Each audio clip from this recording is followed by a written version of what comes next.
दोस्तों, ये जो नंबर आपको दिख रहे हैं, अगर मैं आपसे कहूँ कि आप इनका आपस में मल्टीप्लाई कीजिए और आंसर बताइए, तो इसको करने में हो सकता है कि आपको कुछ मिनट लग जाएं। लेकिन अगर मैं आपसे कहूँ कि आप वैदिक मैथमेटिक्स का इस्तेमाल करके इसका आंसर कुछ सेकंड में ही निकाल सकते हो, तो क्या आप इस बात पर विश्वास करोगे?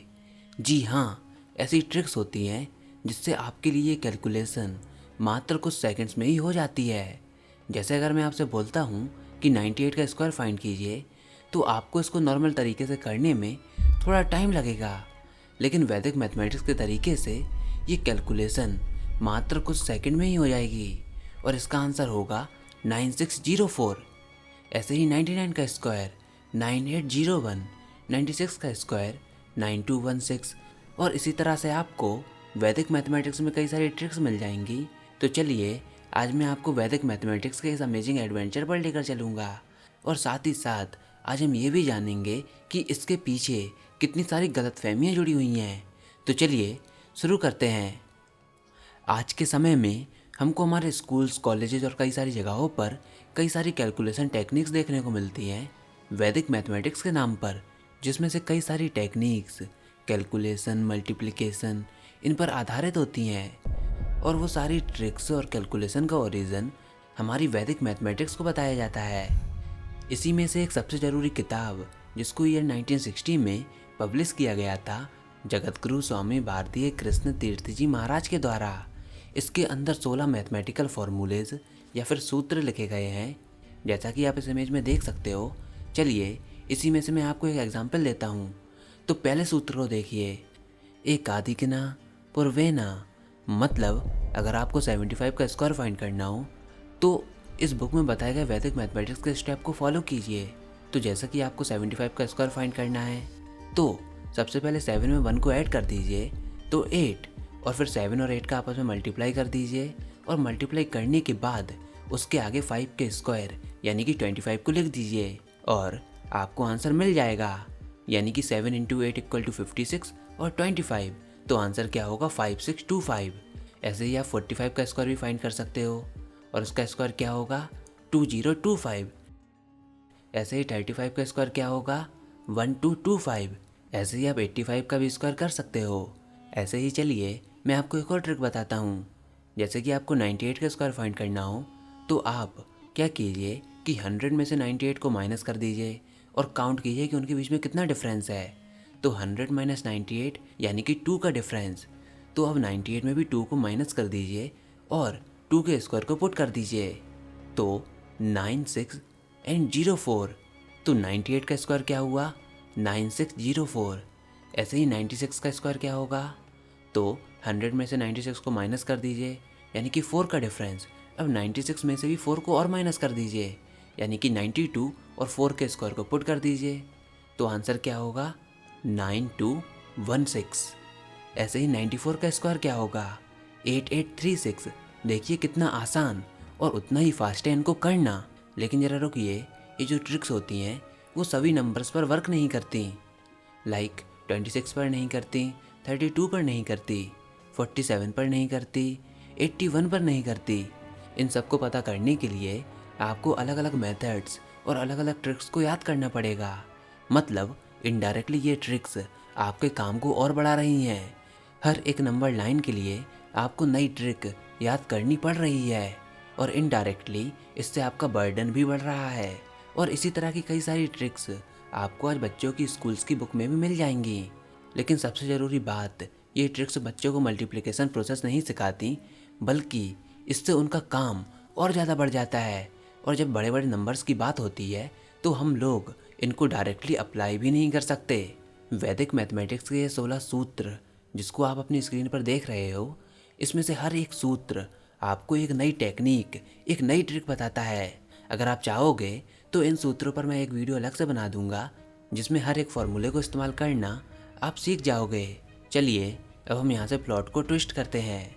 तो सवाल ये है कि आखिर इस किताब के ऑथर को ये सारे सूत्र कहाँ से मिले। तो ऑथर ने ये क्लेम किया ये सूत्र अथर्ववेदा के परिशिष्टता से लिए गए हैं।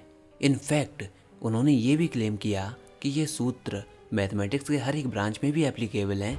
अर्थमेटिक में, अलजेब्रा में, ज्योमेट्री में, ट्रिग्नोमेट्री, कॉनिक्स, एस्ट्रोनॉमी और कैलकुलस में भी एप्लीकेबल हैं। लेकिन जब एंशिएंट इंडियन मैथमेटिक्स के renowned scholar professor KS. Shukla ने इन सूत्रों को ओरिजिनल सोर्स में देखने की कोशिश की तो उनको कोई भी सूत्र नहीं मिले।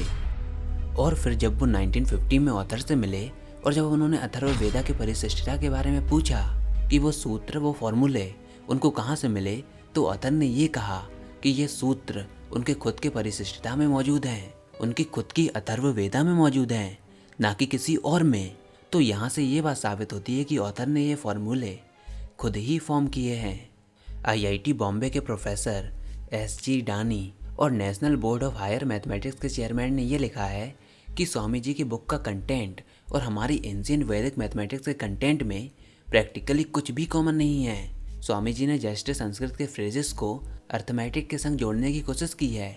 ऐसे ही कई सारे मैथमेटिशियन ये मानते हैं कि वैदिक मैथमेटिक्स उन चीज़ों से नहीं जुड़ी हुई है जहाँ पर कैलकुलेशन और कंप्यूटेशन इन्वॉल्व ही ना हो। वैसे इन सब सूत्रों के ऊपर डाउट उठाने के पीछे हम सबको कोई पर्पसफुल रीज़न नहीं है, बल्कि अगर आप चीज़ों को देखो तो आपको यहाँ पर कई सारी चीज़ें ऑब्वियस दिखेंगी। लाइक देखिए, हम सब ये देख चुके हैं कि वैदिक पीरियड में लोग नंबर्स को जीरो और प्लेस वैल्यू सिस्टम के बिना लिखते थे, और जीरो की डिस्कवरी वैदिक एज के काफ़ी बाद में हुई थी, बुद्धिस्ट पीरियड में। और वैदिक मैथमेटिक्स की बुक में जो टेक्निक यूज़ की गई हैं उसमें मॉडर्न डेसिमल नंबर सिस्टम का भी इस्तेमाल है। और जीरो, मॉडर्न डेसिमल नंबर, इनका ओरिजिन वैदिक तो हो ही नहीं सकता। कई सारे सूत्रों में डेसिमल फ्रैक्शंस का भी यूज़ किया गया है जो कि वैदिक पीरियड में मालूम ही नहीं थे। इनफैक्ट डेसिमल नोटेशन और फ्रैक्शन टू डेसिमल में कन्वर्ट करने का तरीका 17वीं सेंचुरी तक मौजूद ही नहीं था। और यही कारण है कि इन सब का जिक्र जो हमारे बाद के मैथमेटिशियंस थे जैसे कि आर्यभट्ट, ब्रह्मगुप्त, उनके वर्क में भी इन सब का जिक्र नहीं है।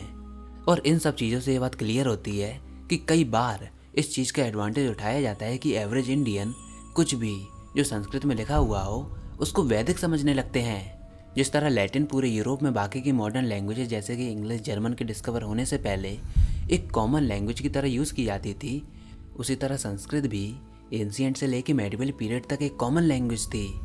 इसलिए संस्कृत में लिखी हुई हर एक चीज़ वैदिक नहीं होती।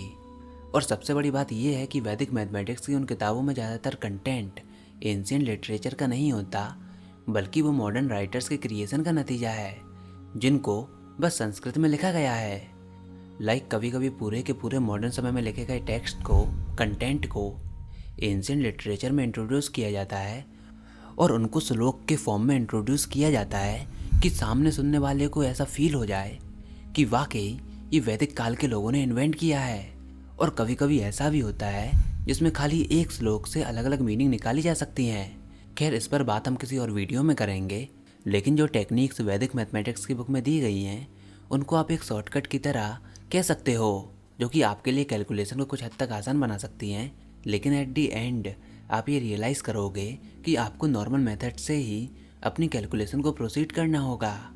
और हाँ, आप इसको ऐसे भी समझ सकते हो जैसा कि मैंने आपको हमारी पिछली वैदिक मैथमेटिक्स वाली वीडियो में बताया था, जिसमें हमने वैदिक मैथमेटिक्स के असल कंटेंट को जाना था। उस वीडियो का लिंक मैं नीचे डिस्क्रिप्शन बॉक्स में दे दूंगा। उसमें मैंने आपको सुलभ सूत्रास के बारे में बताया था कि कैसे वैदिक पीरियड के लोग केवल एक धागे की मदद से कई सारी कैलकुलेशन और ज्योमेट्री को सॉल्व कर देते थे, केवल एक धागे की मदद से। और वही थी हमारी वैदिक मैथमेटिक्स की असल पावर। हाँ, कैलकुलेशन को आसान बनाने के लिए आप उन शॉर्टकट ट्रिक्स को ऑब्वियसली यूज़ में ले सकते हो अगर आपको कई सारी ट्रिक्स एक संग याद रह जाती हैं तो। और अगर आप चाहोगे तो कई सारी शॉर्टकट ट्रिक्स पर मैं एक वीडियो और ले आऊँगा। लेकिन फ़िलहाल आप बताइए कि ये वीडियो आपको कैसी लगी। आई होप आपको यह वीडियो ज़रूर पसंद आई होगी। अगर ऐसा है तो नीचे कमेंट सेक्शन में लिख कर ज़रूर बताइए। इस वीडियो को लाइक कीजिए, अपने दोस्तों के साथ शेयर कीजिए, और अगर आपने हमारा चैनल अभी तक सब्सक्राइब नहीं किया तो इसको सब्सक्राइब कर लीजिए ताकि आगे आने वाली कोई वीडियोज़ और अपडेट्स आपसे मिस ना हो पाएँ।